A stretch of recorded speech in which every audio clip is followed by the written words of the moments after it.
Hello students, I am Dr. Rana, consultant gynecologist at Usha Bansal Nursing Home. Next question is 29 years old nulliparous lady presented with infertility. Okay, so lady's age is 29 years old. It's a nulliparous and it presents with infertility. Patient gives a history of abdominal pain, dyspareunia, dysmenorrhea and menorrhagia.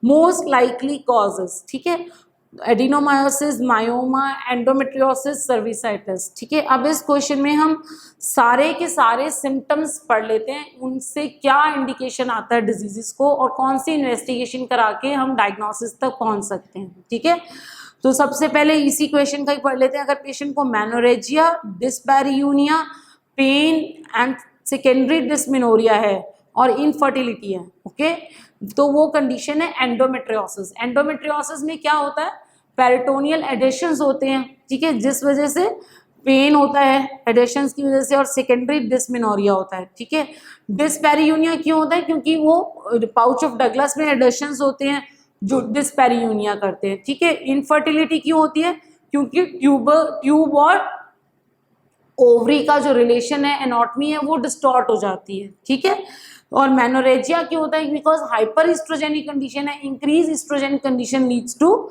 Menorrhagia. ठीक है, तो इन सब ये सारी conditions जो है endometriosis की तरफ इंडिकेट करती हैं.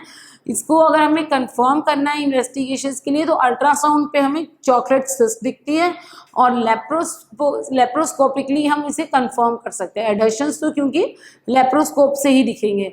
CA-125 जो है ये इसमें जरूर रेज्ड होता है. ठीक है, नेक्स्ट कंडीशन है, पेशेंट को मेनोरेजिया है, पेन एब्डोमेन है, सेकेंडरी डिस्मेनोरिया है और इनफर्टिलिटी है. ठीक है, मेनोरेजिया, पेन, सेकेंडरी डिस्मेनोरिया और इनफर्टिलिटी है और अल्ट्रासाउंड पे इरेगुलर नोड्यूलर ग्रोथ आई है. So then this is a case of fibroid. This is a case of fibroid. Okay, ठीक है, सो इसको हम अल्ट्रासाउंड पे अगर इरेगुलर ग्रोथ आ रही है तो then it gives a confirmation. तो सिम्टम्स क्या क्या होंगे, मेनोरेजिया, पेन और सेकेंडरी डिस्मेनोरिया, इनफर्टिलिटी. ठीक है, अब जरूरी नहीं है सारे के सारे सिम्टम्स ही आए, एक दो भी आ सकते हैं. ठीक है, पर अल्ट्रासाउंड फाइंडिंग्स या इन्वेस्टिगेशन सेम होंगी फाइंडिंग. ठीक है, नेक्स्ट है बिल्कुल एंडोमेट्रियोसिस जैसी कंडीशन है, menorrhagia, pain abdomen, secondary dysmenorrhea, dyspareunia, infertility पर बहुत लेट आती है. ठीक है, बाकी सारी सेम है. तो वो क्या है, पेल्विक इन्फ्लामेटरी डिजीजेस, क्योंकि इसमें भी पेल्विक एडहेशंस होते हैं बट इतने ज्यादा जल्दी वो एडहेशंस नहीं बनते हैं, बहुत लास्ट स्टेज में जाके बनते हैं. तो जो ओवरी और ट्यूब एनाटॉमी है वो डिस्टॉर्ट लास्ट स्टेज में जाके होती है, तो इसलिए इनफर्टिलिटी भी लास्ट होती है. लेकिन एंडोमेट्रियोसिस में ये बहुत जल्दी एडहेशंस बन जाते हैं, बहुत जल्दी ट्यूब, ओवरी, एनाटॉमी डिस्टॉर्ट हो जाती है. ठीक है, सो जो है ये जो है कंडीशन है PID की. ठीक है, तो डिस्पैरियूनिया दो ही कंडीशंस में होता है, either it happens in endometriosis or in PID and it is due to the pelvic adhesions. ठीक है, अब इसमें जो है नेक्स्ट सिम्टम पढ़ते हैं. मेनोरेजिया है, प्रोग्रेसिव डिस्मेनोरिया. प्रोग्रेसिव मतलब इस मंथ में जितना डिस्मेनोरिया था अगले मंथ उससे भी ज्यादा है, उससे अगले मंथ उससे भी, धीरे धीरे प्रोग्रेस करता जा रहा है. ठीक है, प्रोग्रेस, और अल्ट्रासाउंड पे यूनिफॉर्मली इनलार्ज यूट्रस है. फाइब्रॉइड्स की तरह इरेगुलर ग्रोथ्स नहीं है, यूनिफॉर्मली इनलार्ज यूट्रस है और वो uterus is less than 14 weeks. Size of the uterus is less than 14 weeks.